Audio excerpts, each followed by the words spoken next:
So I just finished making my squash trellis from my scrap materials, and I'm hoping it will really suffice the amount of squashes that will crawl on the trellis. And here it is so hot and there's a lot of nuts. So this is what I made, and these are all scraps.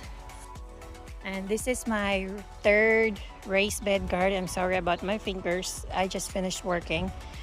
Third raised bed garden, and I made this just for these squashes.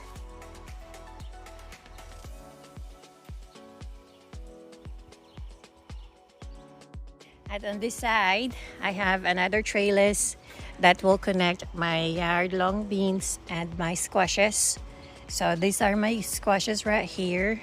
I got one, and then I got 2, 3, 4. So these are my squashes side, and those are my long beans side. So I want them to, to connect in the center so that their blooms will just drape down there and here. And this is my second raised bed. Those are my first raised bed.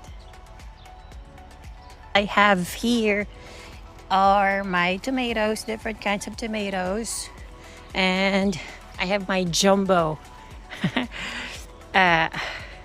sunflower, and I have my peppers here, and also I have my okra and some carrots and a basil too.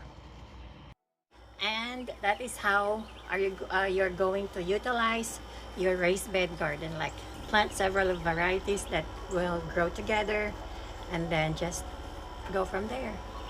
Thank you for watching. Bye bye.